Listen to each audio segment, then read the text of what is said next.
pleasure to be sitting here with a very, very special person for the network. This is Mr. Kari Valros, and he is the European ambassador of OneCoin. So he is somebody who drives actually the network in Europe, be it the Scandinavian countries, Germany, UK, but also Russia and Kazakhstan, which are very important markets for us actually. So Kari, how have the last months been for you? Oh, where could I be? Where could I start? So first of all, I'm very happy to be here with you with the new fantastic office. But since I started my travel as an ambassador, it has been an amazing journey for me. I've been a kind of a rock star in the industry long time, but actually this is created me first time in my life to be a little bit humble, but absolutely honorable to have to work with the people, because I never seen so many happy people in my life ever. So wherever I arrive, people are happy and smiling and very polite, and it feels like a big family which is being created all around. So it's been an amazing experience so far. So I know you want to ask me some questions, but before we do this, I want to ask you one. We all know that I'm more a financial person and not so much in the network, but share with me, why do you think people like OneCoin so much? What is the reason that they get excited by the concept and like it? I think first thing is because there are no demands. It's, you can join and you are not asked to do anything. That is something that people are attracted to. And once they get the right information, which is, by the way, not really available because there is so many wrong information, but once you give them the right information, it's so simple and clear and understandable. And I think because there is no demand and people see that they belong something. Mm-hmm. They belong something bigger, and this is how I think it is the most important thing. Well, this makes me, of course, very, very happy. Now, you want to ask me a few questions, so go ahead. Well, of course, I work basically in Europe and CIS. So, what Europe means to OneCoin? Well, Kari, we started actually. OneCoin was when we started. It was strongest in Hong Kong and in China. So we opened the first office in Hong Kong, and we received huge support from these markets. China is a very, very interesting country. They love innovations, they love cryptocurrency, and they supported us in the beginning very, very much. Then when I speak about cryptocurrency and the users of cryptocurrency, I believe the emerging markets will be the users actually of cryptocurrency, not so much Europe, because Europe is spoiled. If I want to send money from Bulgaria to Sweden, it's very fast, yeah? It goes really, really fast. Or the guys from Germany to UK. It is not that difficult, like, for example, from Singapore to India. But what for me is special about Europe is Europe normally are the earliest adopters to any technology. Very, very sophisticated people who understand innovation, who are the first ones trying it out. So whenever they get excited about something, it gets quite big actually in the world. All the iPhones and all this, they started in the US, but the Europeans also like this a lot. And I think the European market currently gives us huge support to roll out to the emerging markets. Even if they do not use the cryptocurrency so much, they practically enable all these people who will join later in Africa and in other markets to use OneCoin. For example, let's say you hold 10,000 OneCoins, and in 3 years you decide to sell a part of this. Your buyers most probably will come all from emerging markets, because these people, they do not want to buy the currency as an investment, they want to buy it as a payment system, as a carrier of value. So for example, maybe some Indian person will buy 100 OneCoins from you in Singapore to be able to send this 100 OneCoins to his wife in India. And this is why I think Europe is extremely important. You cannot build a global currency, fast, borderless payments without Europe. We are one of the most developed markets out there, and I have huge support here. A lot of the leaders come from Europe, and I think this is one of the most important markets that we have actually. All right, well, I'm working in an area that is pretty much known as a wealthy area. Europeans are a wealthy country, and also Russia, Kazakhstan, Ukraine, it's really wealthy countries. And they asked me the questions. Well, I know how I answer, but what is it? Because they are limiting the coin sales. So what is your answer to that? That why we are limiting the coin sales so drastically? I see. How they think that, so your question somebody is, wants to sell more coins. So your question is, some of us mine coins and they go to the internal exchange, and some of us sell coins and buy coins. So as one coin, as I say, is 1 year old, first of all, it's not like Bitcoin, it is not a liquid market yet. So it means that there might be a day where we have a huge demand for coin sales or huge demand for coin buying. And this is why we as a company always say buying and selling the coin should never be a reason why you join. The coin actually needs to be used. So we need to have some time, and I say always it's 3 to 5 years until we really manage to have a usability and a liquid market where you can do unlimited sales and buying actually on the market. Until then, Kari, if you do not have limits, for example, what can happen is that one person with a huge sales order or huge buy order can distort the price a lot. And this is what happens to Bitcoin often. I don't know if you see all this going up, down in a very, very big amount. And this is called volatility, and we do not want to have a very big volatility for our coin. People do not understand how it can be that Bitcoin today is worth $500 and tomorrow only 400 within a day. This is very disturbing, and if you are a merchant who takes Bitcoin, you don't want to have this. Because you want to be sure that if you take a Bitcoin today, it will not be valued 20% or 30% less tomorrow. Of course, you're very happy if it's valued 30% more, but it goes both sides. Absolutely, yeah. So cryptocurrency is one of the riskiest assets actually out there. High volatility, low liquidity on the markets. So for us to achieve a high liquidity, we need to work first on the value creation of the coin, on the liquidity, and it will take time. So all these people, why we have created this exchange? We have created it so people can learn to trade it, but it's not a self, the idea is not just that we go buy and sell the coin there, but we wait for the usability of the coin. This coin is very, very young. We have so much way to go, but we have created miracles already. So I'm looking very, very positive into the future. But remember, the internal exchange is demand and supply. So you have to find somebody who wants to sell coins to buy, and the other way around.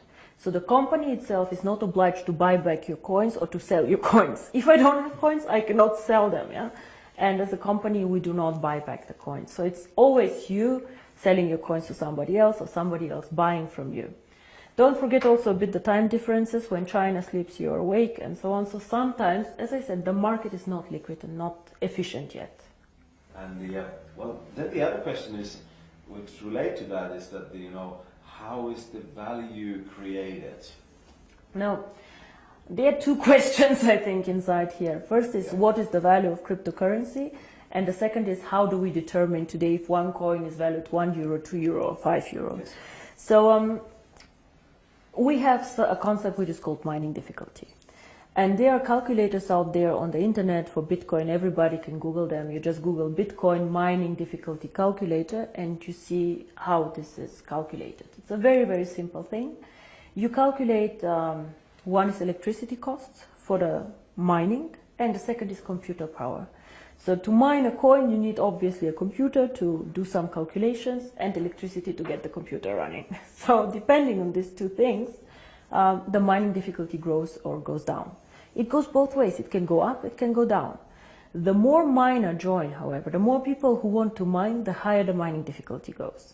Because more of them are in the pools. And this is, of course, what happens to one coin. So you can simulate this with these calculators. It's nothing that one coin invented.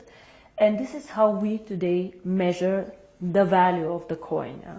So we say if it costs us €5 to create the coin due to electricity, the servers and the computer power, this is what we think is the appropriate price. Of course, it fluctuates up and down based on demand and supply, but always in a corridor actually that we have set. So this is how we determine the price today. And the second question that you had actually is, but one day we go to the open market, so how do we know what is the value of this cryptocurrency? Why is Bitcoin worth $400 and not 1,000 or whatever? And here, in my opinion, there are two things how we determine the value of cryptocurrency. Cryptocurrency is not backed up by anything. We know this. So it's actually worthless. So it's not backed up by gold. It's not backed up by any other asset. OneCoin is not backed up. Yeah? Bitcoin is not backed up. But there's still value inside, and I'll tell you why. One is, first of all, the brand. Bitcoin currently have a very strong brand. Everybody knows them. They were the first one. Of course, there are always good and bad things about the brand, but they are very well known.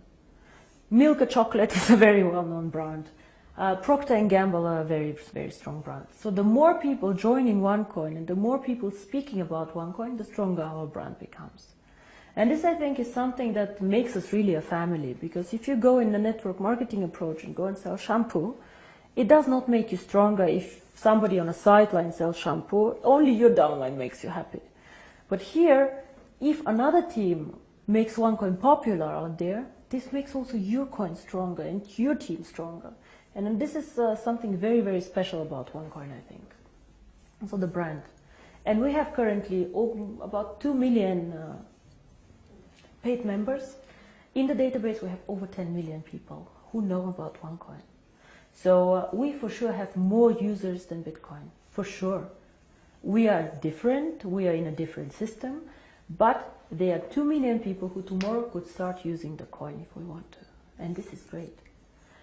So this is one part of the value, but most people use Bitcoin currently as value storage, like gold. I put it in the safe and I keep it there, which is okay, but a bit of a dangerous concept. Everything that goes up can also go down, and you're not special. You know, and if you're not special, why use OneCoin? Why not use 2Coin, 3Coin, dark coin, for not? So we are probably one of, or probably the only company who focuses so much on usability of cryptocurrency. Why cryptocurrency? How can it change the world? And our two slogans are the future of payments or join the financial revolution. We believe that actually cryptocurrency can be a vehicle for money transfers. So for example, as you do Western Union transfers, you can use cryptocurrency to do a transfer. Fast, borderless payments. And there's a huge demand for this. 2 billion of people have no bank account. 2 billion. Of course, we cannot capture all of them. But again, if we capture only 10 million or 100 million people, it's a network. It grows so fast. We see what happened, you know. December 2014, I was sitting at my desk and I had a bet with Per Carlson, who is not here anymore, if we will manage to have 10,000 people. And we did a huge celebration with 10,000 people. Today we have 2 million after 12 months. It is incredible. And this is the network effect. The more people know about OneCoin, the more they will come and the stronger the brand becomes. Everybody talks about MLM today, that it's pyramid, whatever you call it. For me, I have worked with this for a very long time. For me, it's one of the biggest industry today in the world. But if I ask you, why did you choose to do MLM, to build this company up? I know that you have a background in financial everything, but why did you do this? It was not an easy decision, first of all, to do network marketing. When I started OneCoin, my vision was to do cryptocurrency. And outside in the industry, I did not know the industry well, to be honest. I knew some people who were working there and who are either personal friends or good acquaintances, so who I trusted. But what I saw in the beginning were some companies who really went bankrupt in a bad way, owing money to their members, money to their people. But I also saw some mainly product-based companies who were doing a very, very good job out there and an impressive track record. So I saw that not everybody is bad or not everybody is good. So it's an interesting industry. Why I chose it for my cryptocurrency? I believe that we as a cryptocurrency can be only successful if we have many users in a global network. And to be honest, I did not see a better distribution model for this. I did not see another way to attract people in to the cryptocurrency and these people to be spread out geographically so well. OneCoin can work only if it does cross-border payments. So if I have OneCoin only in China or only in Europe, it will not work well. We need the emerging markets, which is Asia, Thailand, Philippines, India, Africa, very, very interesting. These are the users of the coin. And if I would have gone in a traditional way, let's say with an IPO, with big investment funds, these people can buy, let's say, 100 million of coins, but they keep them, they do not use them.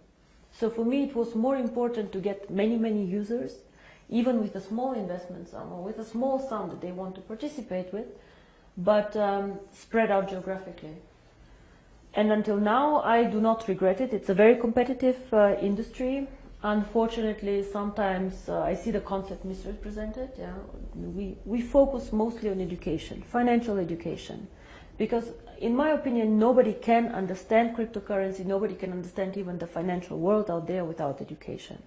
So education is our product, and some of our members choose to mine the coin. By the way, I don't know if you know, but currently I checked the numbers, about only 10% of our members mine currently the coin. Oh. Only 10%. So a lot of the people, or I think most of them, actually participate in the program for the education. And this is something that makes me really happy, because this is what we are. We would like to foster a financial revolution, and financial revolution always comes with knowledge, education, and I think this is a very, very big part of the company. Now, Per, you asked me about the future of the network once all coins are mined.